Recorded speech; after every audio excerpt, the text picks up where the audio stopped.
Está começando mais um Entre Conversas. E hoje vamos falar sobre uma coisa que todo mundo tem: medo. Segundo os especialistas, o medo funciona como uma proteção. É como um sinalizador que mostra que alguma coisa diferente, fora do comum, está acontecendo ou pode acontecer. Você tem medo de alguma coisa? Aqueles medos incontroláveis, tipo fobia? Tô medo de rato, muito medo de rato. Gente, barata. Sabe aquelas voadoras? Pior ainda, medo, nojo. Eu não mato de jeito nenhum. Eu tenho medo de cobra. Muito medo. Tipo, pavor de cobra. Não pode ter uma minhoca perto de mim que eu tenho medo. Você já sentiu ou presenciou uma cena de medo incontrolável? Esses ataques de medo podem parecer sem motivo aparente para quem está por perto, mas quem vivencia sente algo quase inexplicável. É uma sensação não só psicológica, mas também física. Essa situação que eu acabei de descrever é comum em ataques de pânico. O Instituto de Psiquiatria do Hospital e das Clínicas da USP descobriu que 10% da população brasileira sofre com crises de pânico. É muita gente sofrendo com isso. E você sabe qual pode ser a causa? A ansiedade. Por isso, hoje nós vamos conversar com uma psicóloga, a Maria Cristina, que está aqui com a gente e vai contar um pouquinho mais sobre isso. Seja muito bem-vinda, Cris. Obrigada. Eu queria que primeiro você explicasse pra gente a diferença de medo e pânico. O pânico, ele seria como se um medo generalizado, porque o medo ele começa pequeno, assim, medo de algumas coisas, algumas situações. Aí ele passa para a ansiedade e quando a ansiedade ela se torna crônica, ela se transforma em pânico. O medo ele é normal em qualquer pessoa. Ter o medo, ele começa assim, na infância.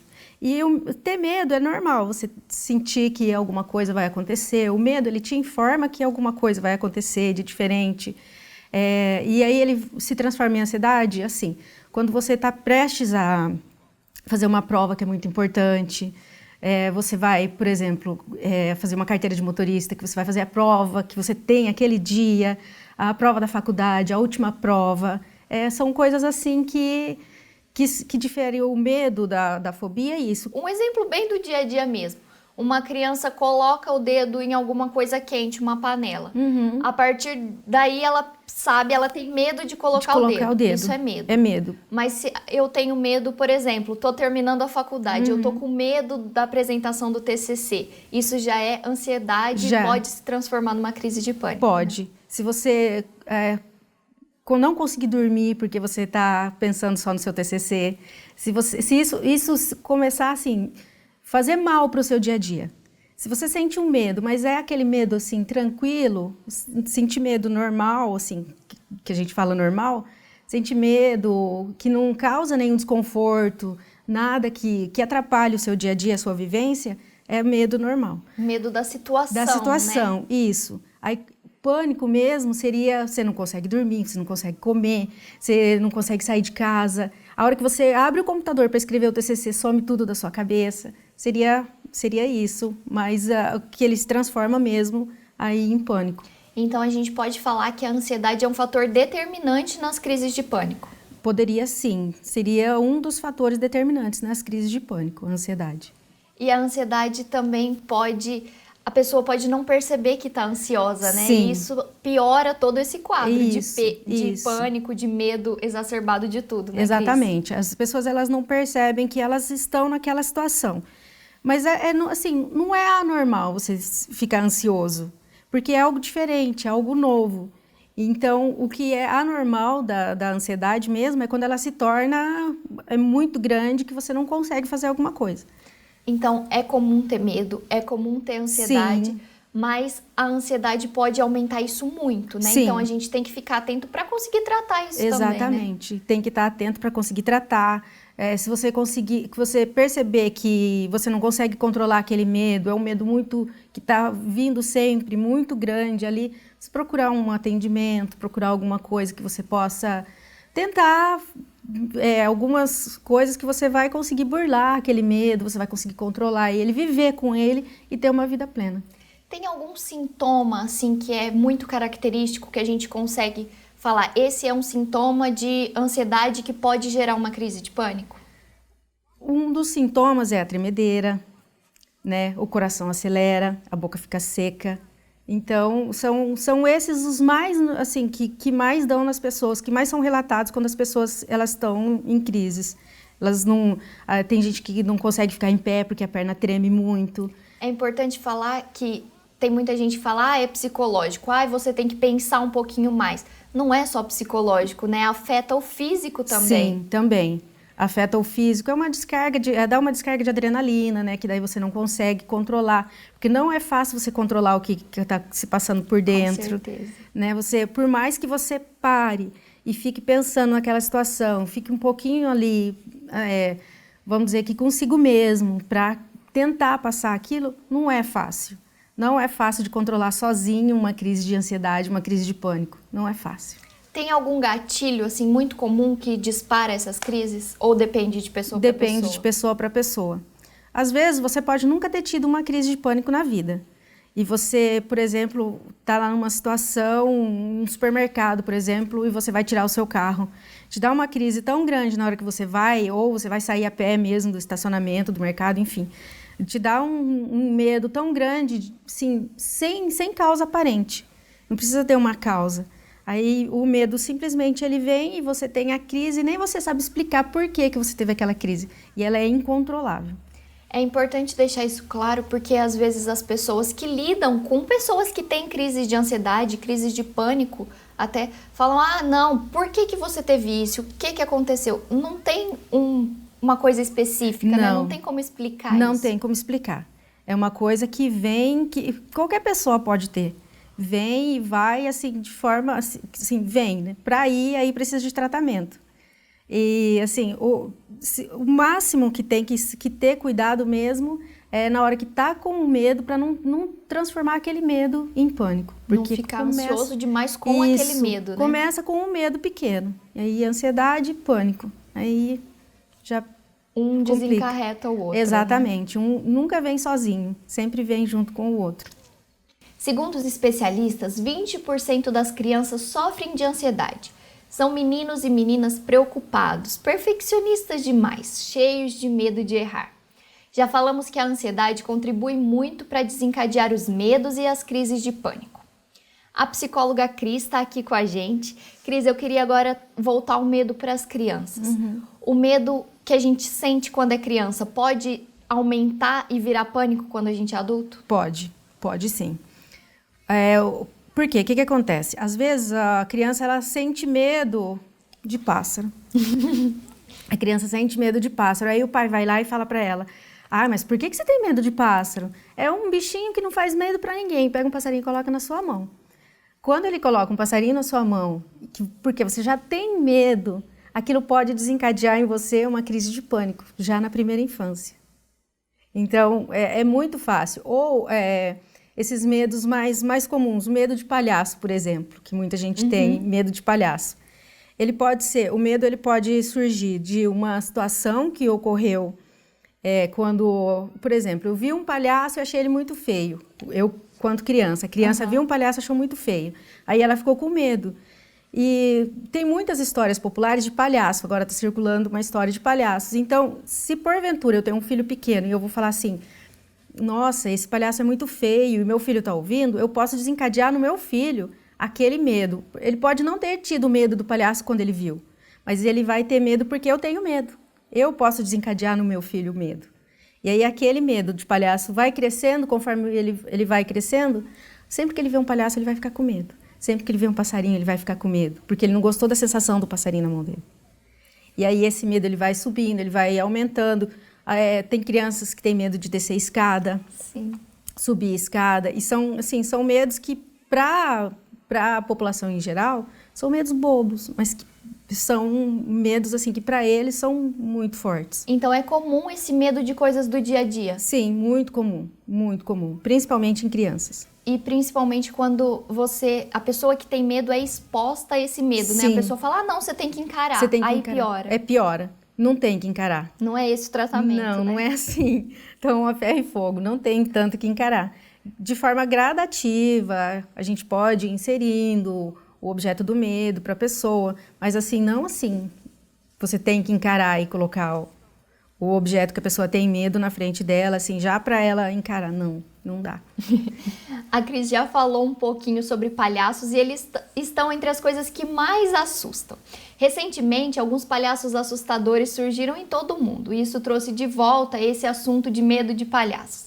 Mas também dá uma olhada nesses vídeos, é para ter medo dos palhaços mesmo. Esse cara aí estava prestes a cruzar uma linha de trem em Alston, quando avista um palhaço fazendo sinais, segurando algo que possivelmente seria uma faca. Enquanto o palhaço corre atrás, querendo dar aquela punhalada, o cara engata ré e sai correndo. E você, passaria por cima ou fugiria? What's wrong with you? Hey, what the... Holy fuck, I'm on! I'm on! Hey, fucking reverse, dumbass! What the fuck? I'm on, he's coming, reverse! Esse grupo de amigos estava andando ali pela estrada deserta, ouvindo um sonzinho relax, quando avistaram um palhaço no meio do nada. Rola aquele desespero de leve, mas o palhaço vai ali e entra no mato. Mas, tendo que seguir o caminho, eles continuam o percurso.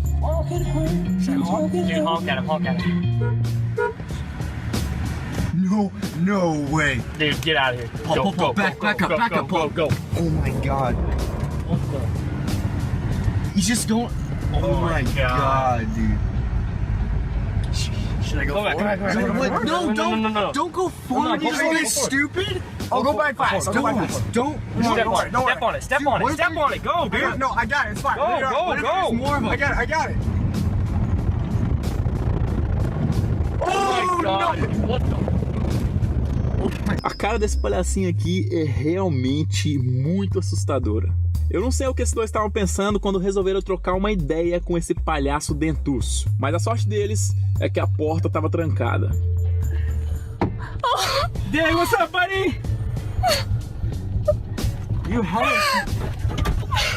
Esse grupo estava andando de carro pela noite quando avistaram um palhaço à beira da estrada. Okay, what the fuck? No, this is not fucking happening. Dude, what the fuck? What the fuck? This is not fucking real. O motorista sai e dá-lhe umas belas de uma porrada nele. E logo depois eles decidem voltar para ver se tá tudo ok ali com o cara. Mas o palhaço corre em direção a eles e no desvio ele consegue se agarrar à traseira do carro. Shit! He's right after us! Hit that bitch! Hit that! Oh shit! Oh my god! He's on the phone! Esses caras viram um pequeno movimento e resolveram ir lá averiguar, ver se estava tudo certo, ver se não tinha ninguém precisando de ajuda. E... eu acho que não.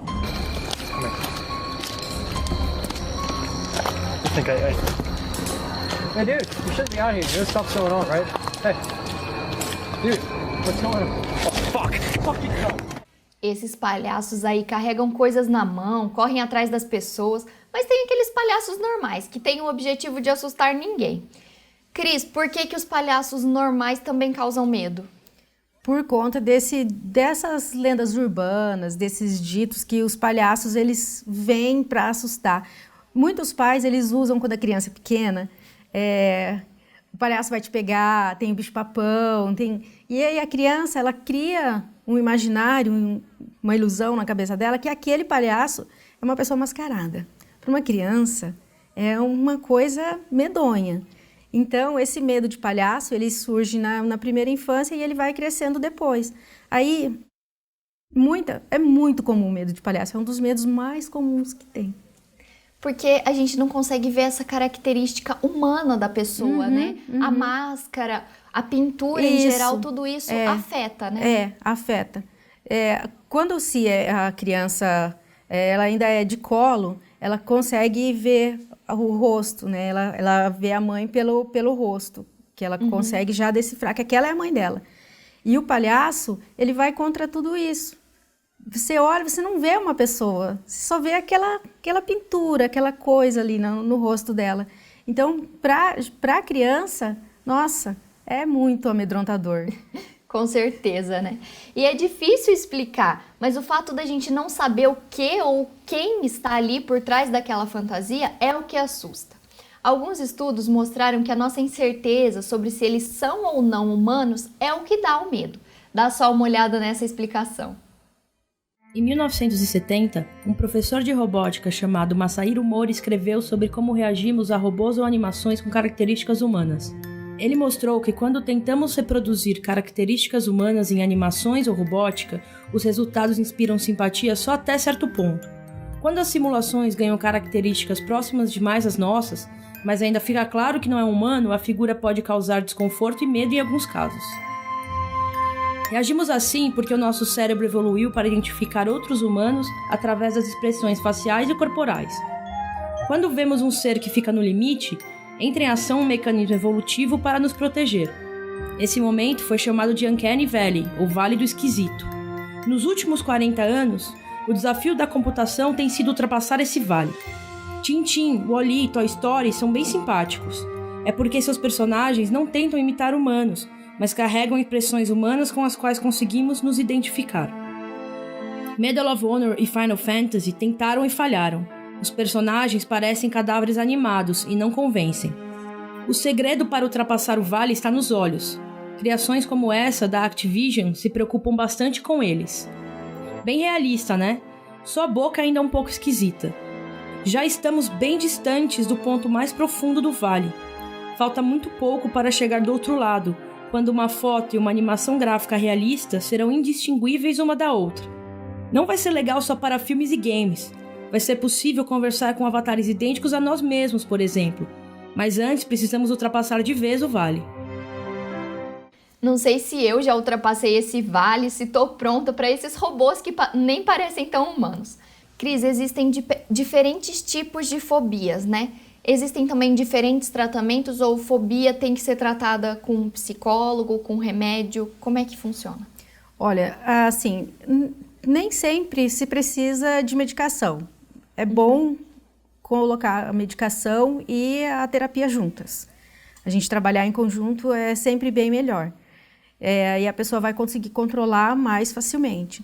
Mas a melhor coisa mesmo seria a pessoa procurar uma psicóloga, um psicólogo, um psiquiatra, quando ela vê que realmente está causando mal para ela. Qualquer coisa, não só medo mesmo, mas qualquer que seja... Qualquer sentimento Qualquer incômodo, sentimento, né? Isso. Qualquer coisa que esteja incomodando ela, que ela queira, ela pode procurar um profissional da psicologia, que ela vai ser bem recebida. Cris, eu queria agora só relembrar um pouco, que a gente falou que não adianta expor a criança ou qualquer pessoa ao seu medo. É importante falar isso de novo, porque eu tenho medo de passarinho e várias pessoas, assim, até do meu convívio, sempre falam, vou te trancar numa sala com passarinho. Nossa Isso Senhora. piora, né? Muito.